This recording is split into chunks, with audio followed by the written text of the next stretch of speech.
This is the show that gives you a daily dose of happy, uplifting, feel-good stories from around the world. Welcome to another episode of Wonderlous News. I'm Hoyt Christopher. Let's get right to it.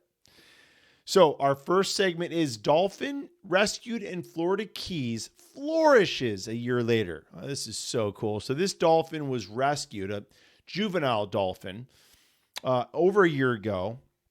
Airlifted from Texas to the Florida Keys, okay, and now is just, as they said, thriving. So the orphan male calf dubbed Ranger was discovered in June 2021. He was stranded near Goose Island State Park, and he was suffering from a respiratory infection and dehydration. So they rescued him. They rescued Ranger and took him to the Florida Keys facility. And he's now learning to socialize with other dolphins. He's in the natural lagoon there.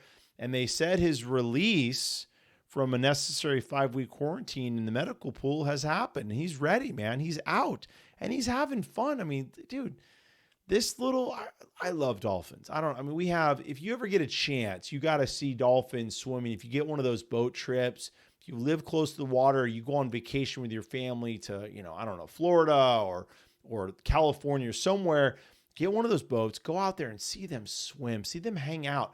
It's like a school of dolphins swimming, coming in and out of the water, and they get next to the boat, and they're just so cool. So this little calf, as they call it, right, named Ranger, he's now hanging out, he's playing around, he's socializing. Dolphins are smart, man. Like, we need to take notice of that. And they're cute, right? I mean, come on. Some people have fish. I don't know. I'd like to have a dolphin, but I'd have to have a really big pond. So, all right, next segment. Houseboat living saves couple $27,500 yearly as they leave land life behind. I like this. This is a fun story. Wife, here, listen to this one. My wife, I'm telling her. So Sarah Spiro and her boyfriend, Brandon Jones, spent $23,000 to buy a 1-bedroom houseboat, and 2 years ago moved into it on Fontana Lake in North Carolina. So Sarah says, look, it's a no-brainer, right? We wanted to move. We wanted to save, $2,500 a month and only spend that per year. So they bought the houseboat, they fixed it up a little bit. And then instead of paying $2,500 a month, 20, I mean, what is that? That's 20, it's well over $24,000 a year, right? So instead of spending all that money on rent, they're like, we own the houseboat. It's ours. We live on it. We spend $2,500 a year to dock it. And they love it. I mean, they don't have any kids yet, but this is a great situation for them. They're not in the boondocks. I mean, they're close enough, but she did say there are some sacrifices. Like, obviously, you don't have the conveniences you normally would have, right? Hey, I need to go grab some milk or, grab whatever from the store. So you do have to plan. She says that the nearest grocery store is 40 minutes away. They're not getting food delivered. So if that's your deal, my wife, then you're going to say no. My wife and I, we lived on a ranch, big ranch up in Northern California, 17.5 acres. And we were 30 minutes from a store. And we had to plan, like, you had to buy everything for the week and really stock up so you wouldn't have to make those daily trips. Oops, I forgot this. Oops, I forgot that. And then forget about it. When we had our first kid, we had to stock up on diapers and formula and all those things. Cause if you don't have a diaper or formula, especially formula, you run out, you got to go and get it. And there's no ordering. Amazon came. Yes. At that time we could get Amazon, but it wasn't as crazy available as it is now. So anyways, I love this idea. They go out on the water a lot. They do canoeing and such like that. So it's very much their style, but this is something I can see becoming more and more popular, is having these small homes that you can live in and have a much different life and a less impactful financial life, meaning the stress of paying those, big rents and in some cases mortgages. So great story. Look, it's time for our Wonderless moment of the day, brought to us Rise by Shaman Angelina. She has an amazing store on Etsy. She does handmade jewelry, so necklaces, earrings, bracelets, other things. Check out her store.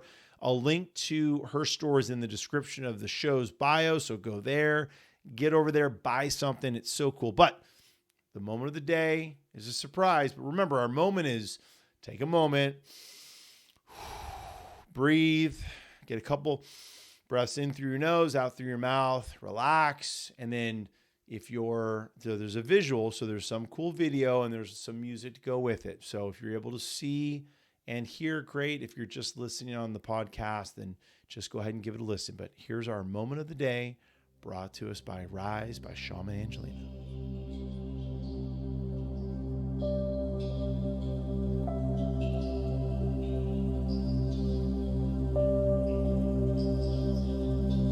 Always so much fun having those little moments. And thank you again, Rise by Shaman Angelina. We love that. It's so great. Okay, so our next story.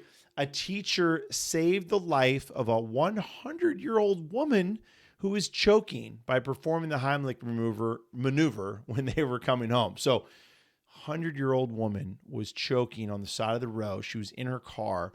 So this gentleman, Ryan Roberts, he's a teacher in Honolulu. This happened in Hawaii, and was driving with his daughter and noticed that this woman was in her car, pulled over on the side of the road.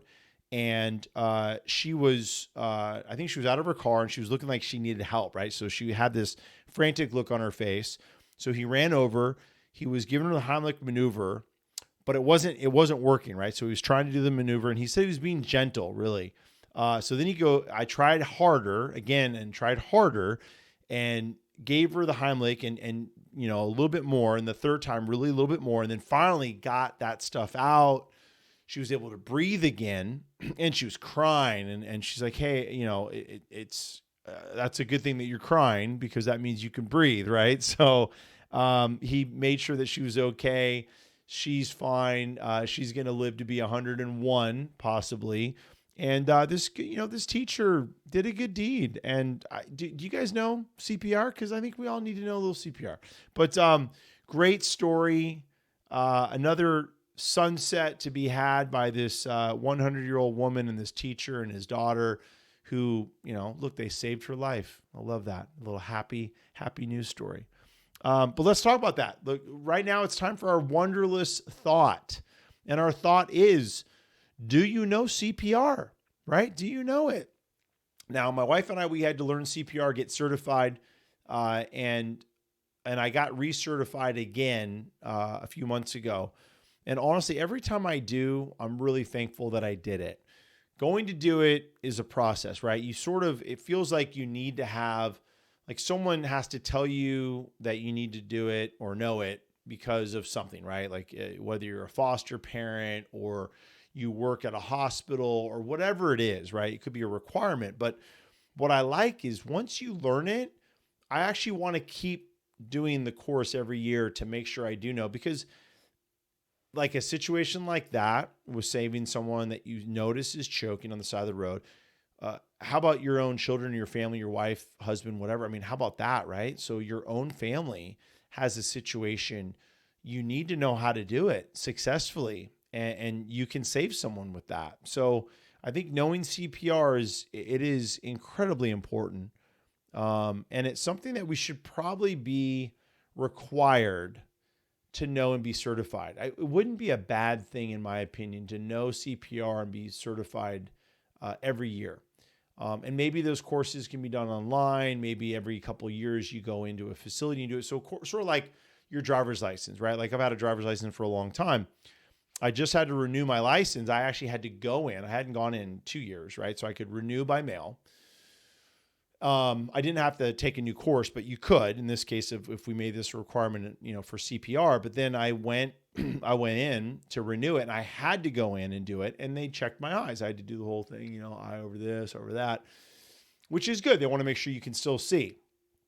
Something like that with CPR would be kind of cool. So every year you could renew online, maybe answer a couple questions, you watch a video, kind of like you do when you go to like traffic school, right? Like they make sure that you're watching. So they ask you silly questions to make sure that you understand that the person, by the red cone, whatever, did this.